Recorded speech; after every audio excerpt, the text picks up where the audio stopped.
All right. So we want to invite, first of all, we're thankful for everyone that is here tonight. Thank you for coming out. I think that this will be, if you've never heard this before, but I will tell you these concepts changed my life and made my pursuit of Christ totally different and my faith totally different. So I pray that this really helps you. And if you have heard this before, I still have some new things in here each time I do it, so hopefully you will enjoy those. But this is really challenging, and it's also really encouraging. So I pray that it is something that you will really get a lot out of.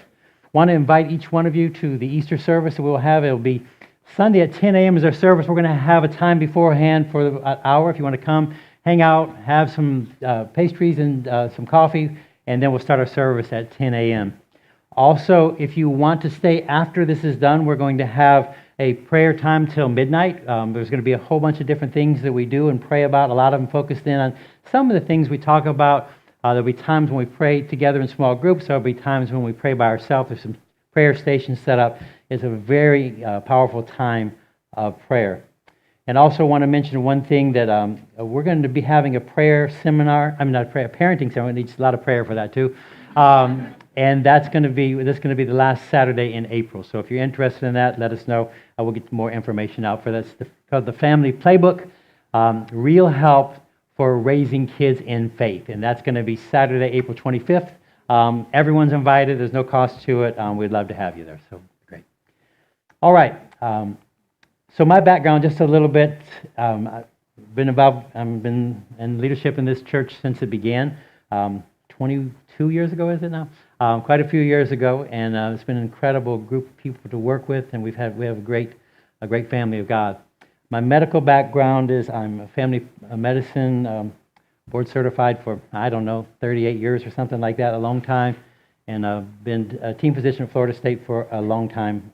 Retired from that a couple years ago. So some of these things I do a lot, some of them I don't, but I think they'll all be pertinent for you.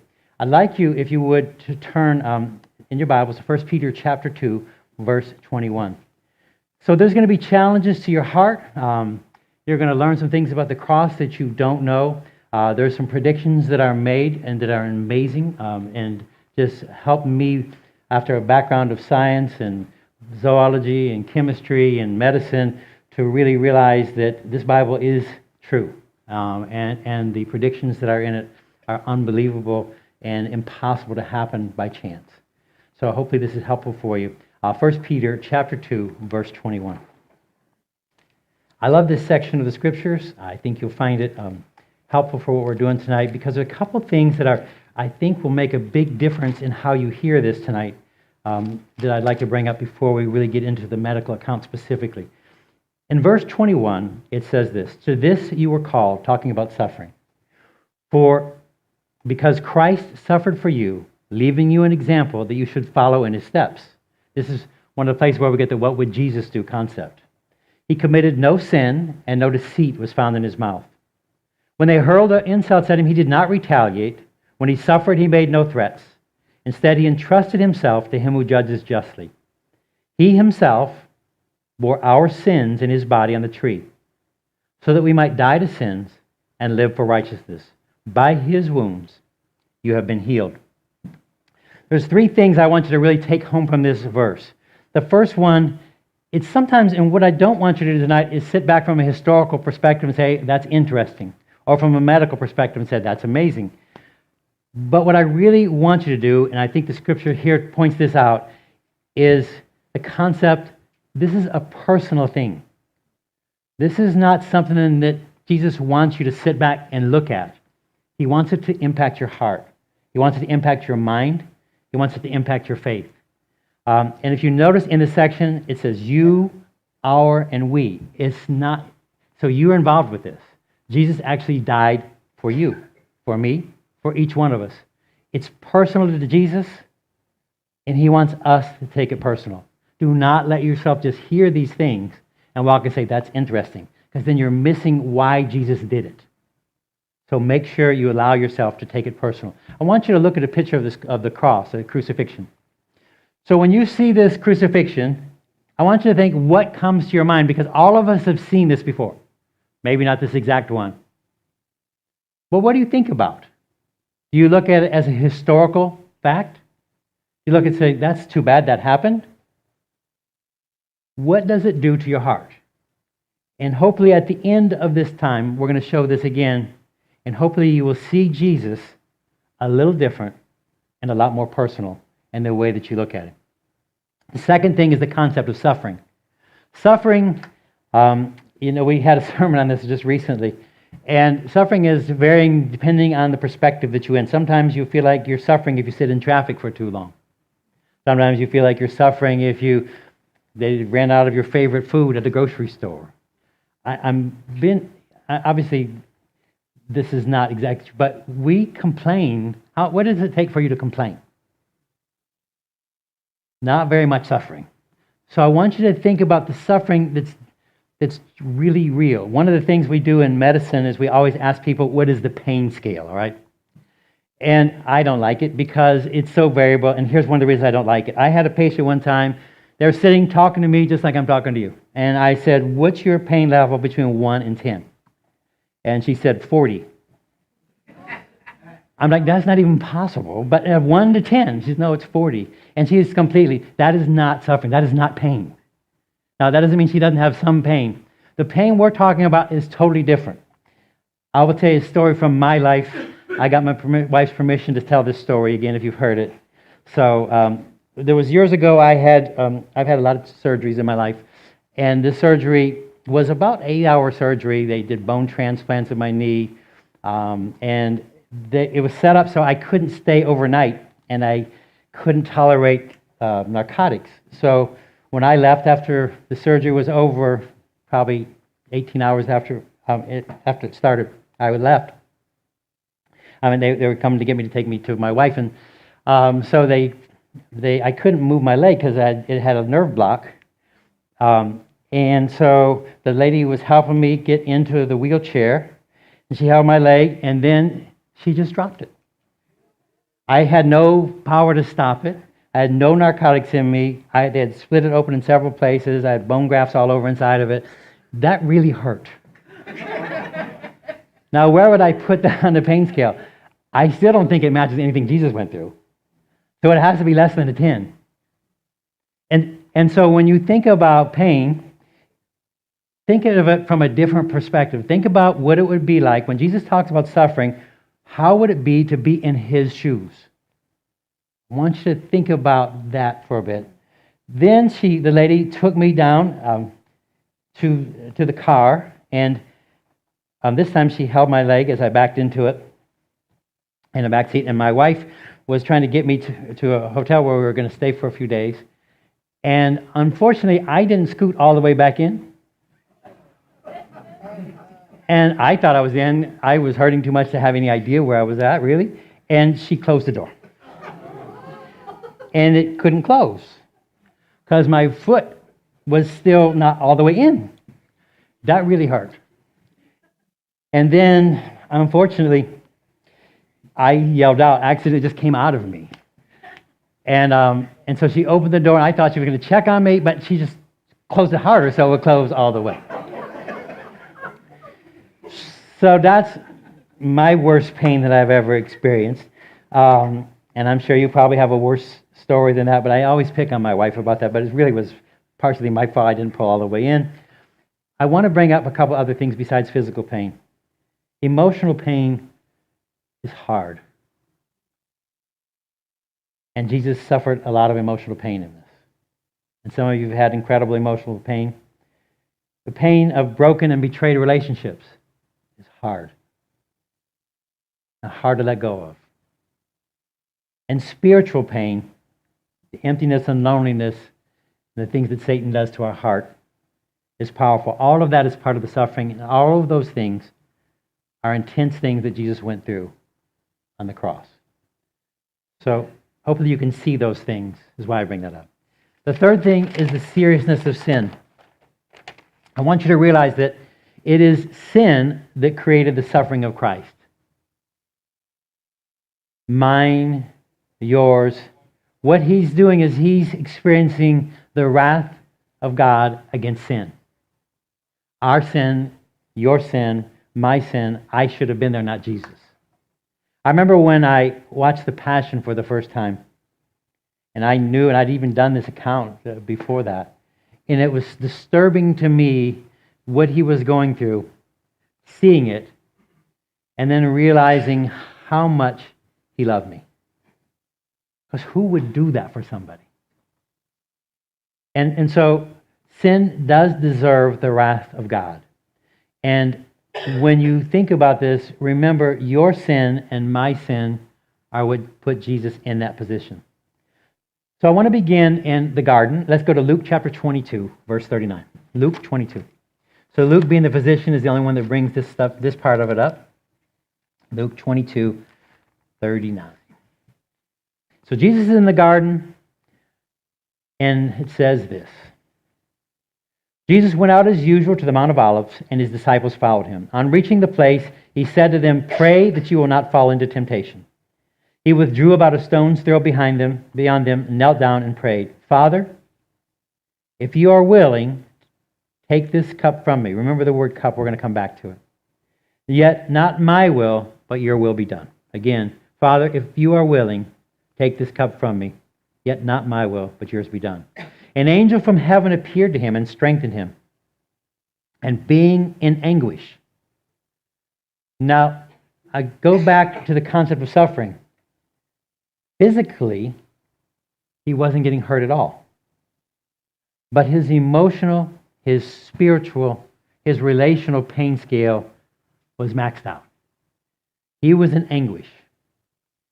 And so, severe pain, suffering, betrayal, the pain of separation from God, the forgiveness issue. We talked about this recently. I was thinking, I hadn't thought about this before so much, but when Jesus is on the cross, he says, "Father, forgive them, for they don't know what they're doing." That word, that phrase, "Father, forgive them," is not a one-time thing. It's an ongoing thing, the way that it's written in the Greek, meaning that he's been doing this. I believe at least it started in the garden, to forgive those people. So when he's doing this, part of his anguish is, I think, the betrayal, but also, how is he going to truly forgive those people for spitting on him and beating him and stabbing?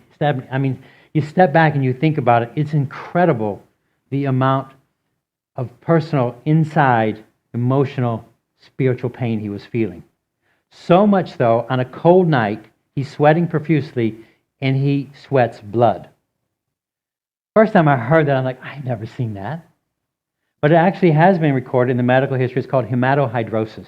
Hematohydrosis is when the capillaries in the skin, the capillaries are really small blood vessels, still tiny, and they sometimes will break under severe stress. And then the sweat glands carry the blood to the surface of the skin. So this is what was happening. This is how intense his pain was. Have you ever prayed when it was cold out and you started sweating? Probably most would say no. He not only was sweating profusely, but he was sweating blood. How intense was the pain, the anguish that he was going through? This cup. The concept of "take this cup from me," the cup is the wrath of God being poured out on Jesus.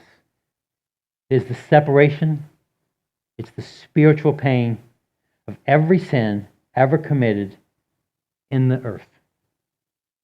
The physical, the emotional, all this stuff, he's sitting in the garden working through. So what we're going to do is, there's a song about him in the garden, and Nick and Austin are going to come up and sing, and I want you to picture yourself trying to understand what Jesus is going through as you hear the words of this song. Because it's about this moment. And it's so easy to read over it. Oh yeah, he was in the garden, and he prayed. But this prayer wasn't like any prayer you or I've ever done. So Nick. Let me get all the singers up here. Garden. I'm sorry, it's just Austin and I.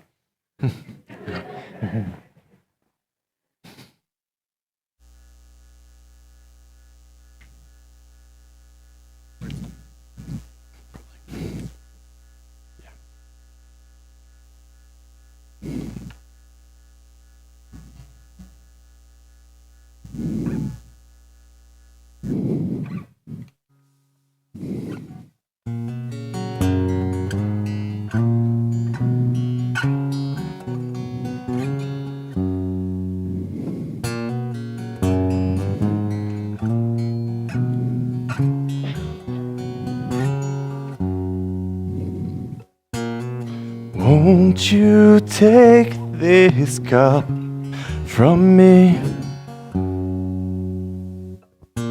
'Cause fear has stolen all my sleep. And if tomorrow be my death,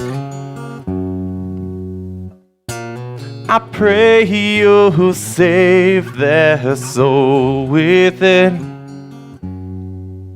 Let the song I sing bring joy to you. Let the words I say profess my love. Let the notes I choose be your favorite tune. Father, let my heart be after you. In this hour of doubt, I see, but who I am is not just me. So give me strength to die myself, so love can live to tell the tale. Let the song I sing bring joy to you. Let the words I say profess my love. And let the notes I choose be your favorite tune. Oh Father, let my heart be after you.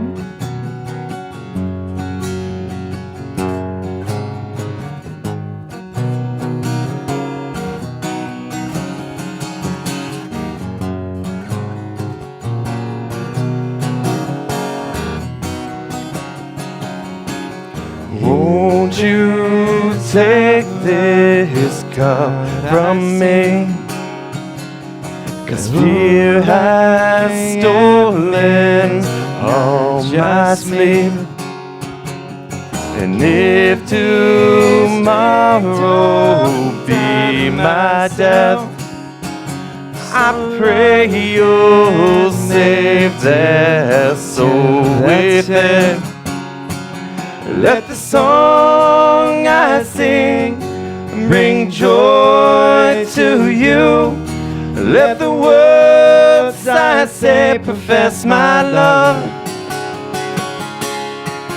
Let the notes I choose be your favorite tune. Oh Father, let my heart be after you. Let the song I sing bring joy to you. Let the words I say profess my love. Let the notes I choose be your favorite tune. Oh Father, let my heart be after you. Father, let my heart be after you.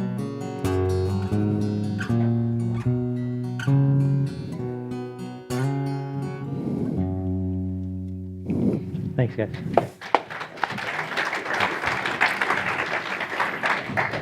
So one of the things that I really love about Jesus is his, in Isaiah 50, his mindset through this. So he's being open about what he's going through. He's talking about the pain, the suffering that he's going through inside. But in Isaiah 50, Isaiah was written about 700 years before Jesus, and there's a lot of prophecies about Jesus and about his death and the things that had happened to him, about his birth and his virgin birth. But there's a section that I think really goes along with this, because as he's praying in the garden, he asked God to take this cup from him, if possible, but he was willing to do it. And so, to me, this really ties in strongly. Isaiah 50, verse 6, written 700 years before Jesus was born. I offered my back to those who beat me, my cheek to those who pulled out my beard. I did not hide my face from mocking.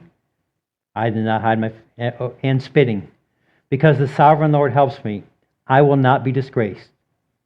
Therefore, I will set my face like flint, and I know I will not be put to shame. Jesus is like, I'm ready for the battle. I'm ready to go. I set my face like flint, and I know I will not be put to shame. And so that's the heart, I believe, that Jesus came out of this prayer time with that. His face set like flint. Nothing was going to deter him, no matter what Satan came after him with. So Jesus is arrested, taken before the high priest and elders. I'm going to go to the medical aspects of this. I'm not going to do every step along the way. But I want you to turn to Mark chapter 14. We're going to be in there for quite a while, Mark 14 and 15. And it talks specifically, we're going to walk through this as Jesus would have experienced it as much as I can do it that way. Mark 14, and we're going to start in verse 60. And it says this.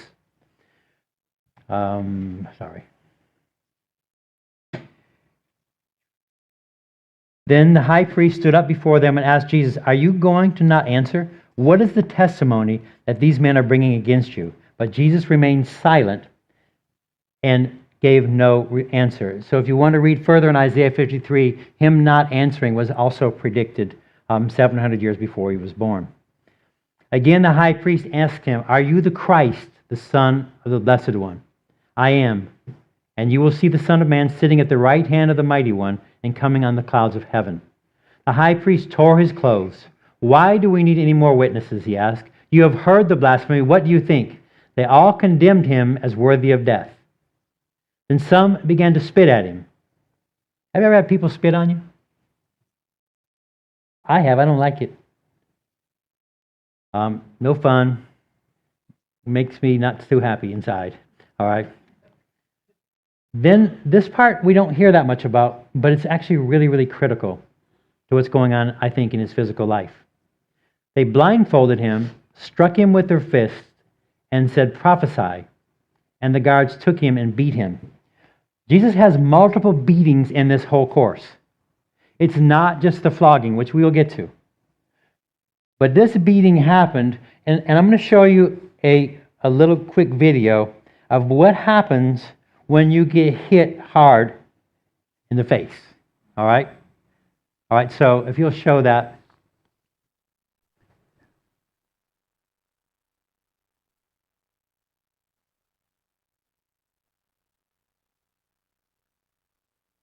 So they got gloves on. They didn't have gloves on for Jesus, and he was blindfolded. He had no way to prepare himself for what was getting hit, whether it was in the face, whether it was in the chest, whether it was in the body. We don't know. All we do know is that they blindfolded him and struck him with their fists. I would think some of them would be to the head. Some of them may be to the chest. I don't know. That's going to be important as we go along. And then after they did this with the blindfold, it says, and then the guards took him and beat him. So these beatings that Jesus started to take, they add up.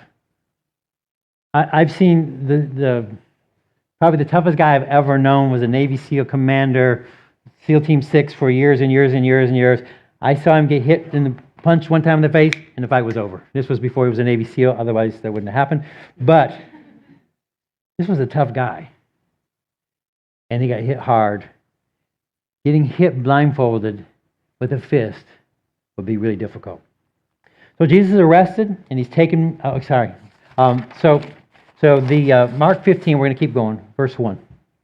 Very early in the morning, the chief priests with the elders and teachers of the law and the whole Sanhedrin reached a decision. They bound Jesus, led him away, and handed him over to Pilate. "Are you the king of the Jews?" asked Pilate. "Yes, it is as you say," Jesus replied. The chief priests accused him of many things. So again Pilate asked him, "Aren't you going to answer? See how many things they are accusing you of?" But Jesus still made no reply. And Pilate was amazed. Now, so he sends him to see Herod, and this is not in this section, it's in Luke 23. What I want to just bring up is the walking that Jesus did. Jesus probably walked that day after he was taken out of the garden about 3 miles. A lot of it he was bound. Again, a lot of us have walked, all of us probably have walked 3 miles before, but not after you got beaten. And not after you got hit in the face over and over again. So this was all part of what Jesus was going through. Let's keep going in verse 6. Now it was the custom at the feast to release a prisoner from whom the people requested. A man called Barabbas was in prison with the insurrectionists who committed murder in the uprising. The crowd came up and asked Pilate to do for them what he usually did. Do you want me to release to you the king of the Jews? Asked Pilate, knowing it was out of envy that the chief priests had handed him over to him. But the chief priests stirred up the crowd to have Pilate release Barabbas instead.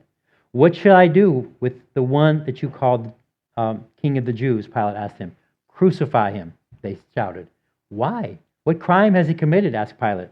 But they shouted all the louder, crucify him. Wanting to satisfy the crowd, Pilate released Barabbas to them. He had Jesus flogged and handed him over to be crucified. So it's just a short line. He had Jesus flogged. So when you think about being flogged, what does that mean? Okay, so go ahead and go. So when people were flogged, they were stripped naked and tied to a post. They would have a legionnaire on both sides, and they would take turns hitting them and striking them in the back, and the buttocks and the legs. So this went on. Typically, and under Jewish law, you were allowed to hit someone 39 times. This was not Jewish law. This was Roman law. There was not a restriction. The restriction was when the centurion who was in charge of this said that's enough. Some people, when they were being beaten like this, didn't make it to the cross. They died. And that centurion's job was to try to keep them alive until then. I was going to tell you guys to turn your phone off, and I need to tell myself. All right. So the flagellum, or the flagrum, they'll call it, this is what it's made out of. It's a short handle, leather thongs with small bone pieces, metal balls, wood, all these different things inside of this. This was intended to do serious damage. Remember, these people were going to die, so they weren't worried about them getting better. And so they, again, they would do increased intense pain. You would get fluid loss, blood loss, severe tissue damage, and then we go on. All right, verse 16. The soldiers led Jesus away into the palace that is called the Praetorium and called together the whole company of soldiers. They put a purple robe on him. They twisted together a crown of thorns and set it on him. And they began to call out to him, "Hail, King of the Jews!" Again and again they struck him on the head with a staff and spit on him. Falling on their knees, they paid homage to him. And when they had mocked him, they took off the purple robe and they put his own clothes on him. Then they led him out to crucify him. So I want to talk about this situation again. The crown of thorns. We always see the crown of thorns as this. This is what they're made of. Typically, these actual thorns are a couple of inches long.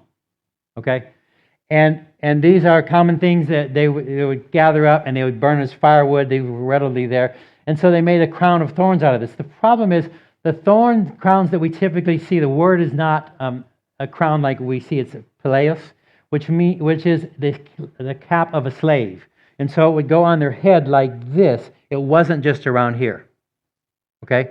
Then they took a staff, like a big walking stick, and they beat him even in the head, hitting the thorns into his head. And so he was hit on the head. Again, it says, again and again, they struck him on the head with the staff and spit him. I don't know how many times again and again is. But again, another beating on Jesus. Just stepping back again, I want you to be aware of how much he loves us and how serious sin is. Because this is the wrath of God on sin. All right, let's continue on a little bit more. Let's go to Mark 5, verse 21. A certain man from Cyrene, Simon, the father of Alexander and Rufus, was passing on his way in from the country, and they forced him to carry the cross. They brought Jesus to the place called Golgotha. I want to stop just for a second, because one of the things that word brought means that they had to help him. Simon had to carry the cross because Jesus needed help. Why? Because he was beaten bad. He hadn't drank anything since the Lord's Supper. He was dehydrated. He was losing more fluid. He was losing blood. And he couldn't carry the cross up unto the hill. Okay, that last is about 600-yard walk up the hill to Golgotha. And again, we'll continue down. They brought Jesus to the place called Golgotha. Then they offered him wine mixed with myrrh, which is a sedative, so he wouldn't take it. And they crucified him. Dividing up his clothes, they cast lots to see which each would get. So typically there's 5 pieces of clothing. When people would be taken to the cross, they would have a centurion, and for each person that was going to be crucified, they would have 4 Roman guards.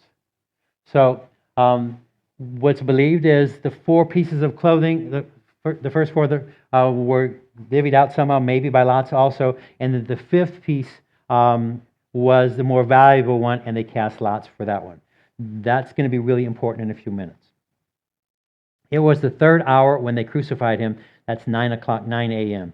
The written notice of the charge against him read, "The King of the Jews." They crucified 2 robbers with him, one on his right and one on his left. Those who passed by hurled insult at him, shaking their heads and saying, "You who are going to destroy the world and build it in 3 days, come down from the cross." So I want to talk about crucified. We hear a lot of different things about it. People, when they were crucified, actually, let me talk a little bit more about the cross. When we see a lot of the pictures, we see Jesus carrying the whole cross. The cross can be a capital T or a small t-like shape. What we believe happened, most people believe this, even though you see the picture differently, is the cross, the bottom piece, was usually stuck in the ground. And they would carry the top piece, which weighed about 75 pounds, up. So whether they tied it like this, we don't know. We know that Jesus had trouble with it, and he couldn't carry it all the way up because he wasn't able physically. Most likely, that's the kind of cross that you see right down there. It calls a sedile right there. Nobody knows if he had that or not. Probably not, but we don't know that. And they put the title on top of it, above it. So when a person is crucified, they also would they had a choice. They could use ropes or they could use nails. The nails, when they used them, were about 5 to 7 inches long, about 1/2 to 3/4 square at the top. And so we know that Jesus was crucified with nails. We also know, and archaeologically, there are many people who were, and they've even found some of the nails inside still embedded in people that they couldn't get out.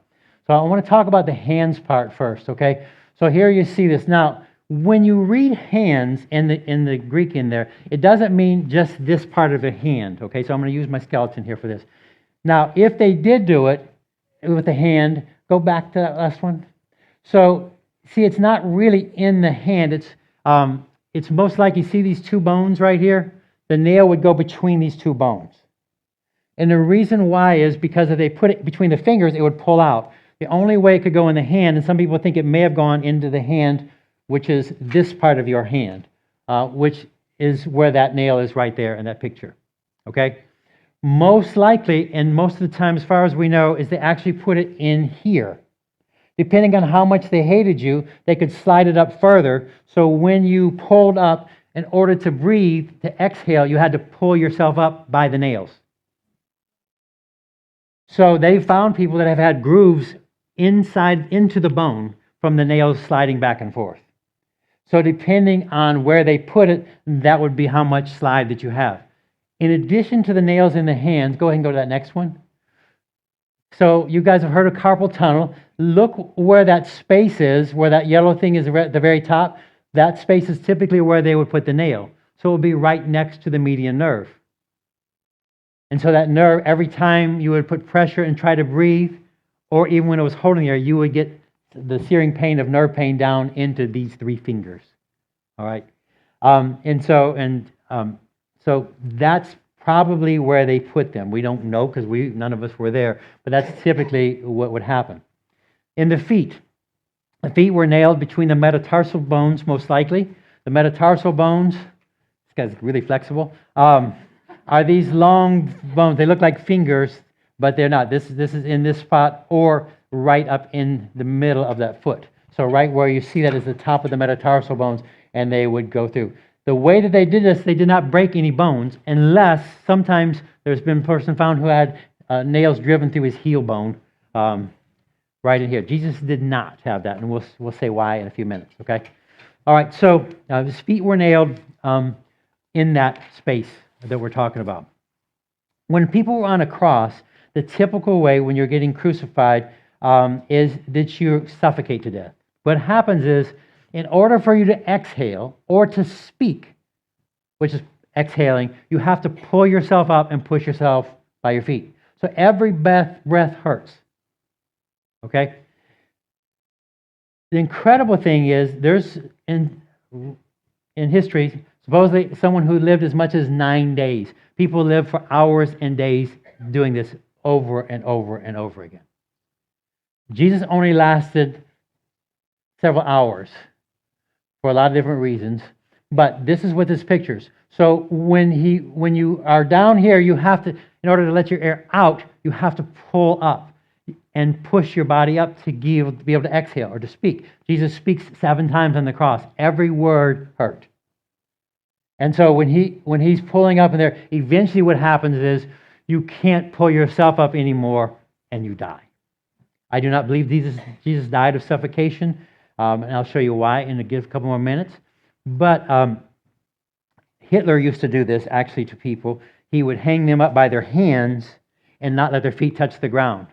And then they would eventually suffocate because you cannot breathe if you can't take that breath. You can't let the air out. So you can't exhale. All right. So that's crucifixion. John 19, I want you to turn there. Is this agonizing? Yes. And we don't like to hear it, but we need to. It's so easy to say, Jesus died on the cross for my sins. And I'm incredibly grateful that he did. But it was costly. 19, verse 28. Later, knowing that all was now completed, and so the scripture would be fulfilled, Jesus said, I'm thirsty. A jar of wine vinegar was there. So they soaked a sponge in it, put the sponge on a stalk of the hyssop plant, and lifted it up to Jesus' lips. When he had received the drink, Jesus said, it is finished. With that, he bowed his head and gave up the spirit. Now it was the day of preparation, and the next day was to be a special Sabbath. Because the Jews did not want the bodies left on the crosses during the Sabbath, they asked Pilate to have the legs broken and the bodies taken down. So I want to stop and talk a little bit about that. That's called, what they were doing is something called crucifixion. Crucifixion is, I can't do it really for that, but your lower leg has 2 bones, okay? The tibia and the fibula. And if they wanted you to get off the cross, they would go to you and they would take a big hammer and smash the bones in your lower leg, both of them. Then you couldn't push yourself up anymore. And it didn't take long before you would suffocate. Both thieves had crucifixion done on them. When they came to Jesus, he was dead already. And this is what happened. The soldiers, therefore, in verse 32, came and broke the legs of the first man who had been crucified with Jesus, and then those of the other. But when they came to Jesus and found that he was already dead, they did not break his legs. Instead, one of the soldiers pierced Jesus' side with a spear, bringing a sudden flow of blood and water. So that's very pertinent to how Jesus died. And I want you to look one more in the New Testament, and then we're going to go to the Old Testament. Matthew chapter 27. So when Jesus was on the cross, one of the things that he said, and this always kind of bothered me hearing him say that. I understand it more now, but Matthew 27, verse 45. From the 6th hour until the 9th hour, darkness came over all the land. About the 9th hour, Jesus cried out in a loud voice, Eloi, Eloi, lama sabachthani, which means, my God, why have you forsaken me? And Jesus said this, I think, for a couple of reasons. One of the reasons is because I think he was separated from God at that moment. And he felt an emptiness and an isolation that he'd never felt in eternity. I think that's what's going on. But for us, he's actually giving us a really important clue. that actually impacted my life in an incredible way. And I want you to turn to Psalm 22. Jesus is quoting Scripture. This isn't something he just was talking. This was talked about 1,000 years before Jesus was born. David wrote this in Psalm 22, verse 1. And it says this: my God, why have you forsaken me? The exact same line. Do you think Jesus did that with an accident? Remember, every word cost him. Every sound that came out of him, every exhale, every flow of air that came out of him to make words. My God, why have you forsaken me? I don't think it was an accident that he chose this verse. He says, why are you so far from saving me, so far from the words of my groaning? Oh my God, I cry out by day, and you do not answer, by night, and am not silent. Yet you are enthroned as the Holy One. You are the praise of Israel. And you, our fathers, put their trust. They trusted, and you delivered them. They cried, and you were saved, and were saved. In you they trusted, and were not disappointed. Jesus is going through this. He knows who God is. He knows he has the power. He knows he is there, but he feels an emptiness. So much so, in verse 6, he says, but I am a worm and not a man. That's a tough one. A worm in that culture, that was just someone that was insignificant, didn't matter. That's how we felt with all the sin of the world. Despised by the people, all who see me mock me. He's telling them what's going on, emotionally what's going on. They hurl insults, shaking their heads. He trusts in the Lord. Let the Lord rescue him. Let him deliver him, since he delights in him. This is written 1,000 years before Jesus was born. 1,000 years. Is it possible that he could describe this well? But it gets much more powerful. I think this is the physical and emotional and the spiritual he's talking about. Again, he goes on with this. Yet you brought me out of the womb. You have made me trust in you, even at my mother's breast. From birth I was cast upon you. From my mother's womb you have been my God. Do not be far from me, for trouble is near, and there was no one to help. Everyone had abandoned him. He feels the pressure. He feels the pain. He's like, God, you've been with me since I was born. And then he says, many bulls surround me. Strong bulls of Bashan encircle me. What is that? Probably, in my opinion, this is what this is. Bulls of Bashan were the strongest, biggest bulls in that region. And the reason why they had the best pasture land. And those bulls were big and powerful. The other thing is, if you know, one of the biggest pagan gods was Baal. And his representation was a bull. I don't think it's an accident that he's choosing this. I think he's talking about the spiritual battle. There is a strong spiritual force around him. And again, the next verse is the same thing about lions. Roaring lions, tearing their prey, open their mouths wide. So far we see a spiritual battle, a physical people mocking him. And these are surrounding him. So he's mobile. He can't go anywhere. He's immobile. He's been surrounded by the spiritual forces. Then I'm going to read this next section, 14 through 18. I am poured out like water, and all my bones are out of joint. My heart is turned to wax, it has melted away within me. My strength is dried up like a potsherd, and my tongue sticks to the roof of my mouth. You lay me in the dust of death. Dogs have surrounded me. A band of evil men has encircled me. They have pierced my hands and my feet. I can count all my bones. People stare and gloat over me. They divide my garments among them, and they cast lots for my clothing. All right, remember, 1,000 years ahead of time. Crucifixion had not yet been invented. They divide my garments among them and cast lots for my clothing.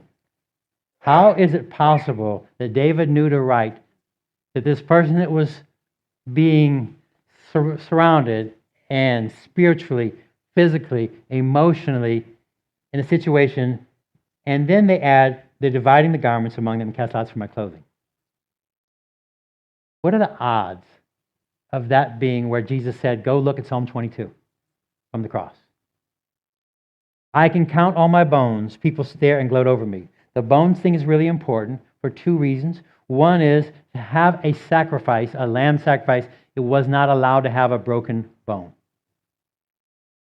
The second one is they didn't break Jesus' bones. When they broke the thief's bones, they didn't break his. I don't think that's an accident. Again, I can count on my bones. People stare and gloat. Again, the people around him. Dogs have surrounded me. A band of evil men has encircled me. They have pierced my hands and my feet. I don't know how you could be more specific than saying they have pierced my hands and my feet. 1,000 years ahead of time, before crucifixion was invented, how in the world did David get so lucky and guess so many times? This should tell you something. God knows what was going on ahead of time. He wrote it in there, and Jesus said, go back and look. If you ever have doubts, know that God is in control. And know that God has the future in his hands. Dogs have surrounded me. A band of evil men, again, has encircled me. The dogs are what Jews would call Gentiles. And so that's the Roman soldiers. So you see the spiritual battle surrounding him, the physical battle surrounding him, piercing his hands and his feet. His bones aren't broken. They're dividing his garments. There's no way this is possible to get this many right 1,000 years ahead of time. But there's more to this. My strength is dried up like a potsherd, and my tongue sticks to the roof of my mouth. You lay me in the dust of death. So laying you in the dust of death means you're about to die. Okay. So we know now that this person is dying. And these other two things about my strength is dried up, a potsherd, and my tongue sticks to the roof of my mouth. Remember, he says, I thirst. Again, not a coincidence. And then he says, that strength being dried up like a potsherd. It's interesting, in sports medicine, one of my big things that I dealt with was cramping and fluid situations. And if you lose 1 to 2% of your water, your fluids in your body, you don't think as well, you can't perform as well. How much did Jesus lose? Your cramping goes way up. I've had people cramping in room, every muscle, their fingers, their legs, their arms, their stomach, just yelling and screaming, cramping. And so, again, how would he know this ahead of time, this was going on? Then he says this section, which is easy to miss. I am poured out like water, and all my bones are out of joint. My heart is turned to wax. It has melted away within me. I am poured out with water. The word poured is interesting because many times in the Old Testament, that same word is said shed, particularly with note shedding blood.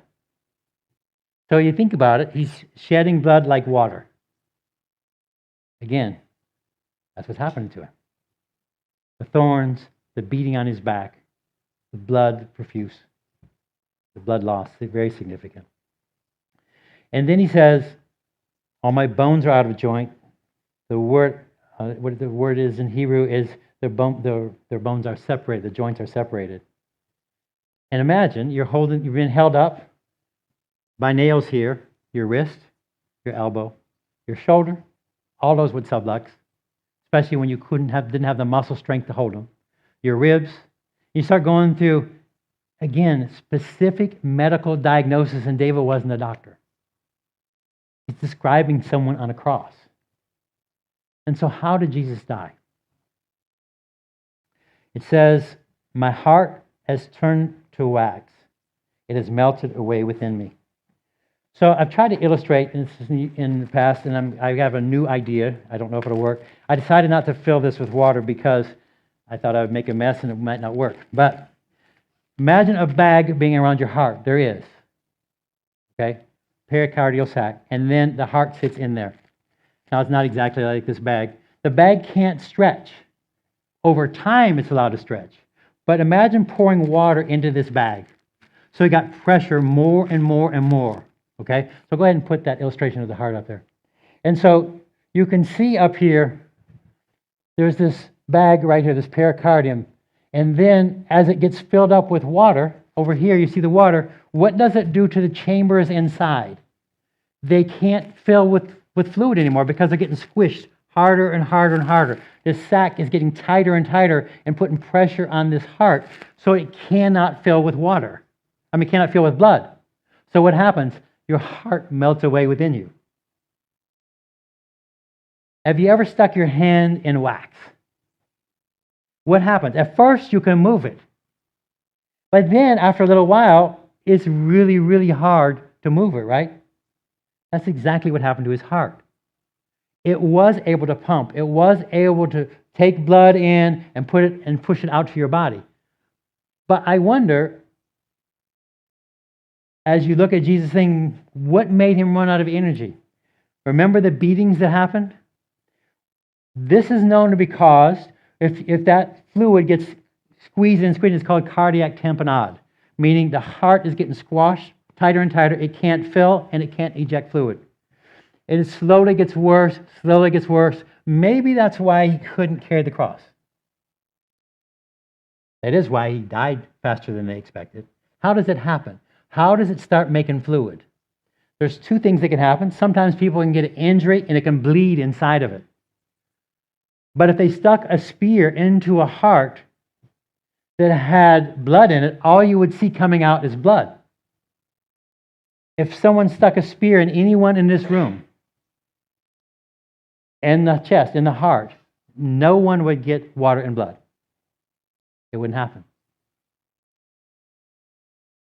And the only way, if you have water mixed with blood together, it looks like blood.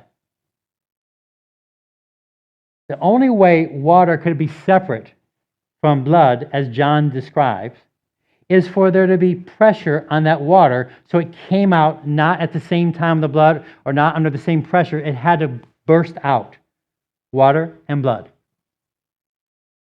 So medically, I know of no other thing that could have produced water and blood coming out. And isn't it amazing that David describes cardiac tamponade in a heart 1,000 years before crucifixion was invented?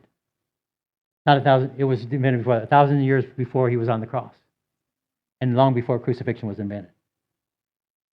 And so, when did Jesus get hit like that? Let's go back. Remember, with the high priest and the soldiers punching him, and he was beaten, and then he was flogged. And so you start going through, I don't know when. But it's the only thing medically that actually fits the account of what John describes on the cross when he says in John 19, and he tells us about the cross, the water and the blood, John 19:34. So what I want you to do is I want you to step back and think for just a second. How is it possible that someone can predict the future like that? It's impossible. And it's not an accident that Jesus said, go back and look here, because it will change your faith and know that the Bible is real. Jesus is the Son of God. There's no other explanation for that. The last thing I want you to think about, let's first look at the cross. One more. Go to the next slide. So we looked at the cross, this in the beginning. Jesus didn't look like that when it was done, or any time he was put on there. He looked a lot different, knowing the medical account. And what do you think? I really encourage you to take some time today, tomorrow, Sunday, to think about the cross from a personal stand of view. Think about the cross from the concept of sin and the cost of sin. And think about how much he must love you. Because who would go through this and have the strength, the face set like flint strong enough that he never once gave in? It would have been so easy to give in to one of the people spitting on him or hitting him. How hard it would be to see his mother hurting right there. You start thinking all the different times he could have said, this is enough. These people aren't worth it, but it's not. His love for you is truly amazing. We say all the time, for God so loved the world. Hopefully you can see how much he loves you by understanding what he went through for you, for me. His mercy, his love. Austin and Nick are going to come up and sing Amazing Love, and then we're going to have one closing song after that. I really am grateful that you're here, and I hope this is beneficial to you, your faith, your conviction, your desire to please God, your desire to become more like him. Take it personal. Don't let it ever, ever become routine. We have, and that God has amazing love for each one of us. Go ahead.